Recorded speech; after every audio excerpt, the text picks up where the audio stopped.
bunch of different fronts. As a young pup, was the producer of this show in its first year of existence.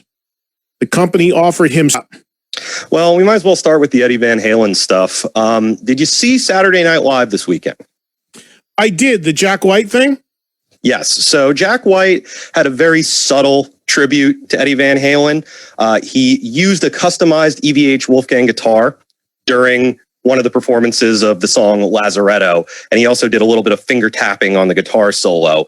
He didn't play any Van Halen songs, and he didn't give him like a shout out on the show or anything, but he did put on his Instagram, quote, "I thought it could be a nice gesture for me to use this blue Eddie Van Halen model guitar for one of the songs tonight on SNL. This guitar was designed by Eddie with a few customizations I added. Eddie was very kind to me and saw to it that the guitar was made for me and my specs. I won't even insult the man's talent by trying to play one of his songs tonight. Thanks again, Eddie, for this guitar, and rest in peace, sir." Yeah, I haven't watched Saturday Night Live in years. I really haven't. So I didn't watch the show, but I saw the clips that were pulled that were making the rounds on social media of Jack White playing. And I got to be honest with you, the way they were headlining all these clips, Jack White pays tribute to Eddie Van Halen. I thought he was going to say something. I thought he was going to work the riff to Panama or something into one of the songs. I thought he was going to wear like a Van Halen shirt at least or something. The fact that he played the guitar, that's the big tribute. Newsflash, there's a million people that play Eddie Van Halen model guitars. He's been in that business forever. So a nice gesture, I guess, and I'm not knocking the guy for doing it, but the media going off about him doing some sort of big tribute, like what? Like I clicked on the link thinking I was going to see, and look, I get where he's saying I could never play like Eddie. I don't want to disrespect him. Of course, he could have worked in the middle of one of the songs, he could have played 60 seconds of a riff. He didn't have to stop and play Eruption. I was like really like surprised at how much was made of the tribute when it was like he played a Van Halen model guitar. I don't know. I just that was pushing it a little bit as far as tribute. If I'm being honest, I thought that they could have done way more in terms of a tribute to Eddie Van Halen on Saturday Night Live in general. I know Bill Burr hosted it. I only saw the musical performances. I didn't see if anything else went on during the broadcast of the show. But they should have done, I thought they could have done way more given the magnitude of this than Jack White's tribute being that he played an Eddie Van Halen guitar. Again, Eddie Van Halen has a line of guitars. There are tons of musicians that play that. No one would have known that if he didn't say that. Whatever. Well, that is why I said subtle. But also, you got to remember, Jack White was a fill-in because, whatever that country dude's name was making out with chicks at college football games or something. And they were like, no COVID for us. In other Van Halen And by the way, real quick on that. And if we don't finish news, we'll do it after Luke if we don't get everything in. But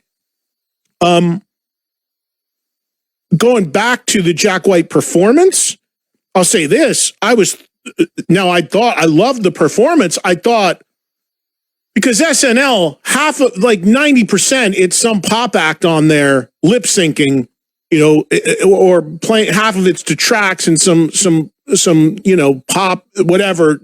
I don't see a lot of rock on there anymore, is my point. So the fact that I watched this guy play guitar and sing with a live 3-piece band for 2 songs, I'm all for that. I'm just saying that you can't call that a tribute to Eddie Van Halen, the fact that the guy played the guitar. That's all I'm saying. But I was thrilled to hear live electric real rock being played on a TV show. I don't care who was playing it, so I give him credit for that for sure. It was really just a nice Instagram post, if you want to do it. But they did play a little bit of when Eddie Van Halen sat in with the Saturday Night Live band when Valerie Bertinelli was hosting. That's good.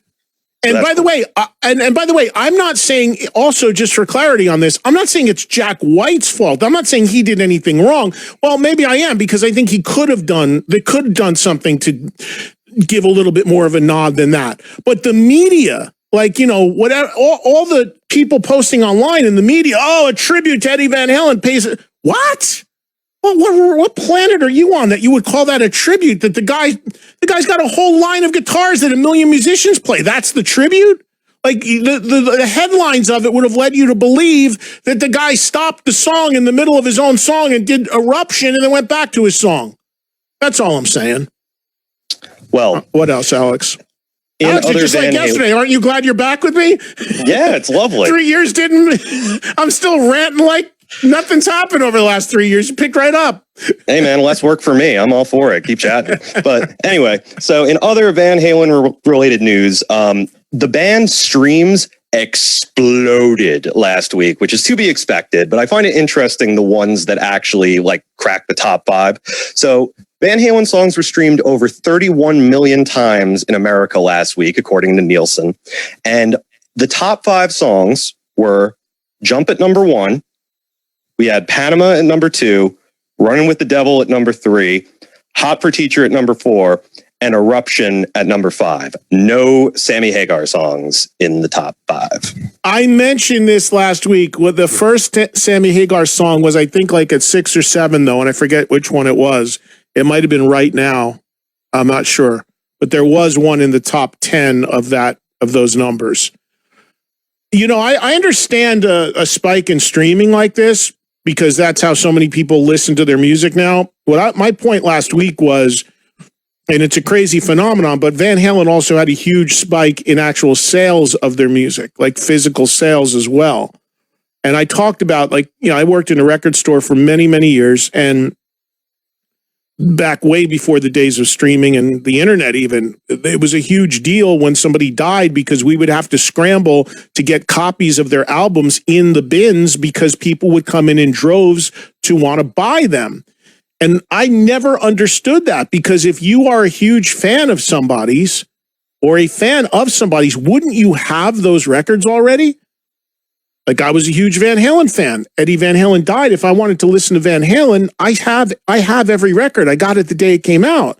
So I don't understand like how you'd have to go running to buy Jump when Jump has been out since 1984. I understand the streaming side of it because that's just people dialing it up, but actually buying the records, did you not have them already if you were a fan? I never understood it, but it's gone on for a really long time. Back in the days of where it was nothing but physical sales, it would be crazy, a mad scramble to get the record companies to supply us with the product when an artist died, because people would come in for a week or two wanting to buy all the records. And I used to always say, well, don't you have them already? And most people would be like, yeah, but I'm buying them again. Okay. Or they would say, no, but I want to buy them. Or I don't know. It's always been a thing. And definitely was a thing still this time around, even in the streaming age where those numbers are reflected for sure. But there was a Sammy song on there in the top 10. I don't remember. I think it was Right Now. And I think it was like number 6 or 7. Probably. So one last thing I'll hit before we have to go to break, and this is just a quick one, but it's fun and it's kid friendly. Alice Cooper has partnered up with Airbnb to do a sort of kid friendly spooky story hour on October 21st at 4 p.m. Pacific. And 100% of the proceeds are going to go to a children's charity called North Star Reach. So if you want to enjoy an hour of Alice Cooper reading scary stories that are still kid friendly, you can buy tickets to that on Wednesday. So if you go to Alice Cooper's Twitter or website, it's all right there. So that's spooky for Halloween season. Very cool stuff. Alice is a class act and a great guy. That sounds like a lot of fun, and obviously for a great cause as well. All right, Alex, did you get everything in? I know we got to hit the break, but did you get it? Oh, no, I have more, but it's not enough. I know you're going to go off about the next few things I would do. Oh, really? Yeah, Rock Hall stuff, you know, things like that. Oh, well, we'll see. We'll see. I'll keep an objective, open mind as we go. I'll try. Well, we'll get to it after Luke. I'll try. All right. Okay, let's talk to Kevin, who's in Brooklyn. Hey, Kev, what's going on? Hey, Eddie, how are you? Great, man. What do you got today? The show. Thank you. I've heard about your argument against backing tracks. And you know, I went to see Kiss, and I think you were right on that. It was a little excessive. However, I gotta be honest with you. You know, there are certain bands like Shinedown, Motley Crue, 6 a.m., even Bon Jovi that use backing tracks, and I think they're just meant to enhance the show. There's only so much that 4 guys can do. Correct me if I'm wrong. Well, if you're accusing, first of all, the whole thing with Bon Jovi, they claim their vocals are real and that every once in a while there's a little something extra in there to sweeten them up. But look,